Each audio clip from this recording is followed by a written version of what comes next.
Hello my lovely, and welcome to the channel. So this week I'm being gentle with myself. I've really not been feeling terribly well, and the kids are down with it as well. The younger three certainly have. Thankfully my eldest has managed to escape it. I wanted something hearty but not too heavy for my breakfast this morning.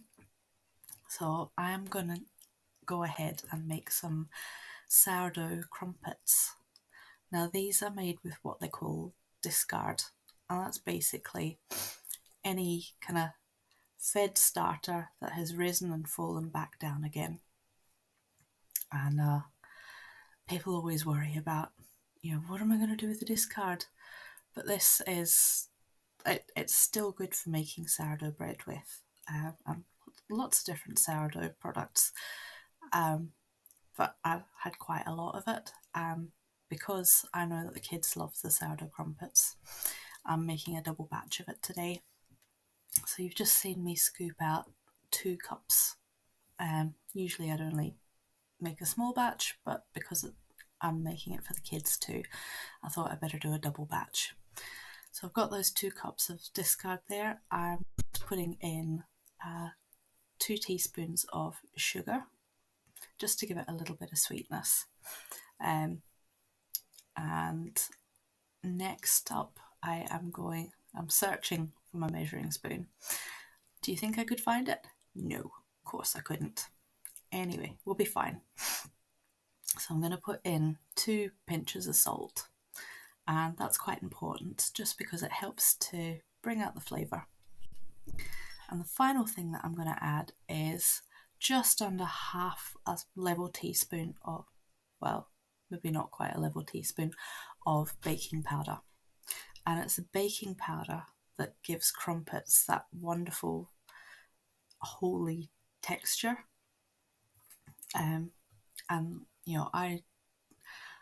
I made these for the first time, I think it must have been last year, and there's something about them. They're really lovely. So over to the cooker we go now that we've mixed the batter up. I'm using my cast iron frying pan. By all means, just use a normal one if that's what you have. I quite like the cast iron because it holds a steady temperature once you get it to the heat you want. And it does take a wee minute to come up to temperature. It's not going to be an instant thing.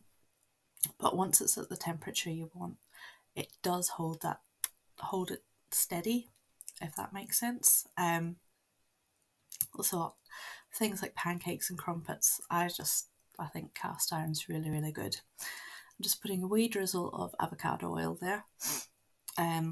Coconut oil would work equally well, but I just couldn't find it, so I'm going for the easy option there, and just making sure that the bottom of the pan is completely coated.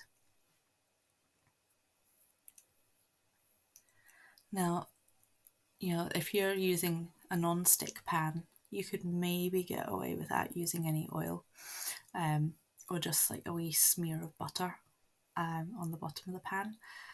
But when you're cooking with the cast iron, you do have to put a fat in there.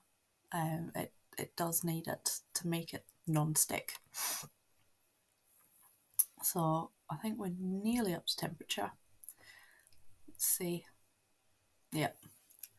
Now, I have rings for making crumpets, and I do use them. But today, I'm not in the mood for faffing about buttering the rings and then making sure that the crumpets don't stick around the bottom, because then they end up getting burnt, and it's just a bit of a faff, and I'm not in the mood today.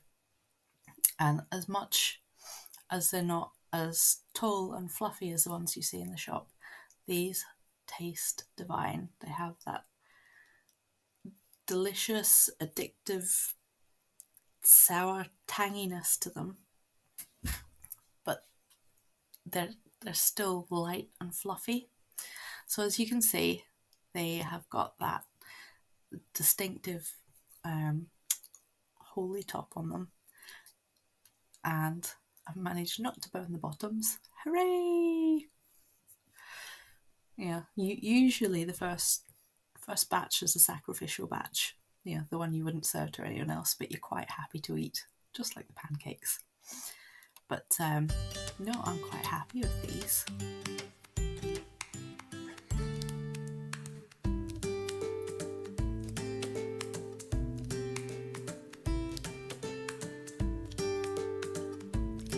So I've finished cooking all the crumpets and I've just let them cool down a wee bit on a cooling rack, funnily enough. But they're still pretty warm, and I'm going to serve mine with some maple syrup. The kids, they all like different toppings, so one likes just with plain butter, another one likes it with honey, and one of the other kids, you know, they're like me, they like it with maple syrup. But this was my breakfast, and I thoroughly enjoyed it. In fact, I'm going to make these again quite soon.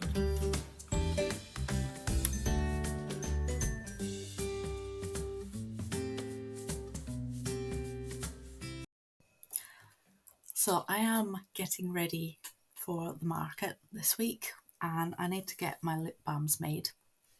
So in a double boiler, which are basically 2 pans, bottom one filled with hot water and simmering away. The top one I have got filled with fractionated coconut oil that I have infused with those calendulas you saw me pick and dry from the garden.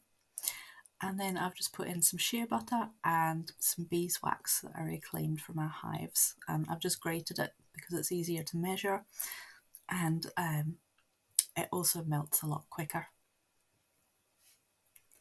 So you can see it's melting down really, really quickly. It doesn't take long at all. And as if by magic, here we go, all melted down and looking lovely and golden. In my mould, I have put all the lip balm tubes. This is a really handy wee bit of kit, and when you're doing large batches, it makes life a lot easier. So I am putting in lemon balm essential oil to this lip balm, and the reason for that is that lemon balm, or Melissa officinalis, its Latin name, lemon balm is a really powerful antiviral. It is also really good for lifting your mood. To be honest, it has a whole host of benefits, but I've put it in for the antiviral properties combined with the moisturizing. You know, it's just a really good lip balm to have at this time of year. I know my kids have been wandering about with chapped lips having this cold, so there'll be a few of these that won't be going to the market because I know the kids are desperate for some lip balms, and we need to keep the kids happy too.